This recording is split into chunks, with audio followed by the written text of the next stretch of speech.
And so today we're going to look at From Gloom to Glory from Isaiah chapter 9. Now, you might think normally if we're talking about Christmas messages, that would have something to do with the New Testament, right? That would be after Jesus came. But Old Testament has many prophetic words regarding the coming Messiah.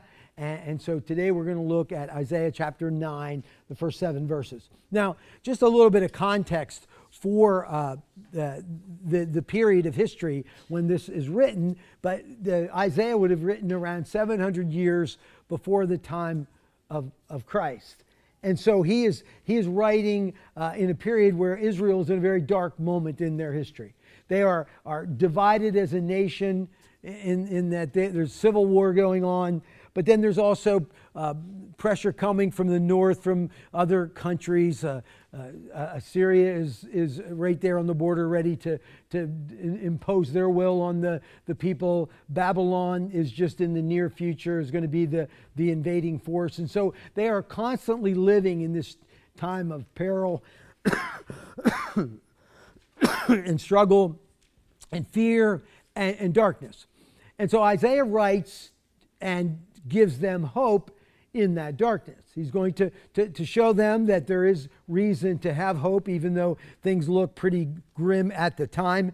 And so today we're going to look at that. But I also wanted to consider it in this way, that letter written, that prophecy written regarding Israel also became applicable to us in the person of Christ, because the promise that we're going to look at today, the words that written had to do with the coming Messiah.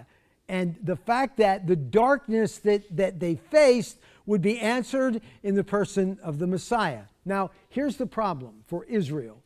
Israel, in that very frightening and dark time, was looking for a deliverer. They were looking for a king. And so this text, as you're going to see as we read through it, to you it's going to very obviously be about Jesus. And to them, it would not be obviously be about Jesus. It would obviously be about the Messiah, the king that was going to come, the hope that they would have. So I want you to think about this. If you were Israel in 700 BC, and you are struggling, fearful, times are dark and frightening, and you're looking for a deliverer, and these words that come through the prophet Isaiah would offer hope to you. But here's what happened. Here's the problem. 700 years went by, and the answer to this prophecy showed up in Bethlehem. The answer to the prophecy came in Jesus. And everything that was promised completed in Christ, and yet Israel missed that. And so here's the truth. It's kind of odd about this, but it is that today in Israel, they're still waiting for the answer to that promise that's given here. That's the promise, the king that was going to come, the king that was going to lift the oppression, the king that was going to bring light into the darkness. We know that he's come, but Israel still sits and waits for that king. And so here they are today in another dark moment in their history as the Arab world, as Hamas launches rockets, as they feel the pressure of the world that generally wants to do away with them. And even in that, they sit without the realization that the king has come, that he's already here. But in their minds, they're still waiting. They're waiting on that deliverer. They're waiting on that king. And so today we are going to look at that here in chapter 9 of Isaiah, beginning at verse 1. And it says this, "But there will be no gloom for her who was in anguish." So there's gloom and there's anguish, but he says this, there's not going to be that thing. There's not going to be gloom and anguish. So here's this prophetic hope that one of these days, this problem place, this area of difficulty and struggle in your life, one of these days it's going to be gone. That's the promise to Israel, written 700 years before the time of Christ. And we're going to see that it's very specifically written about Christ. But Israel is going to miss that. But it goes on to say this then. It says, "In the former time he brought into contempt the land of Zebulun and the land of Naphtali, but in the latter time he has made glorious the way of the sea, the land beyond the Jordan, Galilee of the nations." And so he's pointing out that this is in the kind of the northern part of the country, always been kind of looked on in a negative way. You would think more of Jerusalem, but this is a kind of a negative perspective. But he's saying that in the future, something great, something important is going to come out of that area of Galilee. Now, we already know the answer to this. If this isn't our first day in church, we know this, that he's talking about Christ. He's talking about Jesus.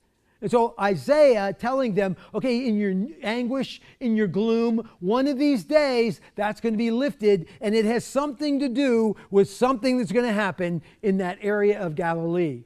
And so that promise, that hope that they might have would originate from that area. Goes on to say this: the people who walked in darkness have seen a great light. Those who dwell in a land of deep darkness, on them a light has shone. And so looking to the future, and he's saying this dark world that you live, this dark place that exists, one of these days there is going to be a light shine that will overcome that darkness. And so as we as Christians look at that, and we obviously see and understand that he's talking about Jesus, that the darkness will be lifted. Now, I want us to understand this, that we view this, and we're going to view this, Israel is going to view this very literal in terms of a kingdom, of the enemy, the invading armies. Most of everything that they look at in relation to this text is going to have to do with a deliverance from a foreign invading army. The oppression that's coming from maybe their own government, but the government of other nations, all of that, we're going to view it in a different way. We will look at the text today, and we're going to view this more in a spiritual way. And so when we consider the darkness that needs overcome with light, we'll see that more in terms of spiritual, and that's true. But also in this way, that the world that we live is still incredibly dark. It's still a terribly dark place. And just turn on the TV, and we're overcome with just insanely crazy demonic things. I don't know if you watched the news this week, and was it in Iowa, somewhere towards the Midwest, some guy who was a congressperson in a state government. They put up a statue to Satan. The Satanists put up a statue in the State House where they meet and do their governing work. And this guy, he's a Christian, that didn't sit well with him. He said that the founding fathers never had that as an intent, that you could just put up whatever you wanted in the... And so he went in there, and I don't know what he used, but he cut the head off the statue to Satan. Now, he's been arrested, of course. And he's fine with that. He said he'll face the consequences. But he's looking at this dark world that he lives, and he says, I got to do something about that. And so he goes into the state capitol, and he takes the head off of the statue to Satan. And I say, amen to that. We need that kind of hero today. And so that dark world that's described in Isaiah chapter 9 did not cease being dark the moment that Jesus came. The world's still dark. We still need, in this daily sense, we need the light of Jesus shining in the dark world that we live. And so as he describes this condition as it exists in Israel, it certainly is still the case today. He says, you have multiplied the nation, you have increased its joy. They rejoice before you as with joy at the harvest, as they are glad when they divide the spoil. So notice what he does here. He's going to take 4 elements of problems, and he's going to reverse them. And so he starts with what? Darkness that's going to be overcome by light. Next, he describes misery that's going to be overcome by joy. And then the next thing that he says here in verse 4, for the yoke of his burden and the staff of his shoulder, the rod of his oppressor, you have broken as on the day of Midian. And so now here's a third area, oppression. And so they're in darkness, they're in misery, and they're being oppressed. And now when we think of oppression, and I think in the world today, that's kind of been minimized because everybody's oppressed, everybody's pushed down and looked down upon. But in their sense, they were literally oppressed in that they were under the power and influence of a foreign government. They were under the influence of just poor, ungodly leaders in the nation of Israel. So all of those things were true. They were oppressed. And yet, he says, but in this future time, that oppression is going to be lifted. You're going to be freed from that. And so for us as Christians today, we look at that and we might think, well, there's oppression that goes on in the world. Maybe we feel some oppression as Christians as the world becomes a little more antagonistic towards people of faith. But I want to challenge you that as we consider the oppression that you're subjected to today, it's not likely coming from a foreign invader. The oppression that you're under today is more likely the result of the sin in your life. You're oppressed by the enemy. You're oppressed by the sin and the temptation and your inability to walk away from temptation. And all of that brings this massive oppression on you. And so in the same way that he is promising to Israel, your oppressor will be dealt with, he's saying that to you today too. Your oppressor can be dealt with. That God wants to reverse your fortunes in terms of the oppression you're experiencing as a follower of Christ. And then he says this, for every boot of the trampling warrior in battle, tumult, and every garment rolled in blood will be burned as fuel for the fire. And so now here's the fourth thing, and it has to do with defeat. The defeat. In fact, he describes the bloody garments. He's speaking of their own bloody garments. He's describing them in the sense that they have experienced defeat. And he's saying one of these days, those garments are going to be rolled up and they're going to be thrown on the fire. And so he describes four things here with a flip of the script. Darkness is going to be turned to light. Misery is going to be turned to joy. Oppression is going to be turned to freedom. And finally, defeat turned into victory. And that meant something very different for Israel in 700 BC and what it means to you today. But regardless, it's still true. It's applicable to in both of those situations. And the key to that then comes in the next verse. So if you are in Israel in 700 BC and you're reading this, you're maybe wondering, okay, what's going to bring this about? What's going to cause this? Now, they had a frame of reference. They had their mind was working in a direction, and it had to do with this. There is going to be a king, and that king is going to deliver us. That king is going to be our military hero who's going to bring us out of the darkness, out of the misery, out of the oppression, out of defeat. And so that's what they were thinking. But we get to the next verse, and it says this: for to us a child is born, to us a son is given, and the government shall be upon his shoulder. And so now he describes where this hope is going to come from. And of course, we as Christians, we hear that and we're like, unto us a child is born. Oh yeah, that's Jesus. We know that. I don't think there's anybody here who read that and thought, I wonder who this baby is, whom they're speaking. We all recognize it. But if you're Israel in the 700 BC time period, you're reading that and you're thinking, okay, who could this be? Probably it's going to be a king.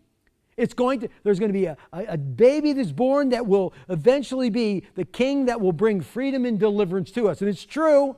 It's absolutely true, but not coming in the way that they thought, the way that they were considering or looking for. And so, then he begins to describe the character of this child, the character of this king, in a way that doesn't seem consistent with the problems that need to be changed. We look at the problems. We'll go back to them. Darkness, misery, oppression, defeat. And now he's going to describe the characteristics of this king, and they're not going to really seem to fit with those things. It's not what I would be looking for if I was looking for the guy who was going to get me out of my oppression, the guy that was going to bring victory to us. Here's what he describes him as we continue in the text. It says, and his name shall be called Wonderful Counselor. And I would be like, I don't really need counseling. I need a king. I need victory. I need somebody who's going to deal with these darn Assyrians. Somebody that's going to deal with the evil kings that exist here in Israel. But he says, no, I'm going to send you this individual, and he is going to be a wonderful counselor. And then he goes on to describe him in 3 other ways. He says, and his name shall be called Wonderful Counselor, Mighty God, Everlasting Father, Prince of Peace. Of the increase of his government and of peace there will be no end, on the throne of David and over his kingdom, to establish it and uphold it with justice and with righteousness from this time forth and forevermore. The zeal of the Lord of hosts will do this. And so as we wrap up this text, we see this. He is definitely talking about a king. He is somebody that's coming out of the line of David. And so if you are one of those people from Israel in that time period, you're reading that and you are thinking, this is our king. This is our deliverer. This is who we're waiting on. And yet, here we are. Here we are so many years in the future and 2,700 years in the future, and they still wait on that king. They're still in Israel today waiting on that promised king from Isaiah chapter 9. They're still looking for that deliverer. And because they did not recognize him when he came. And so they wait for that deliverance today. And yet we know that we have already been delivered through Christ.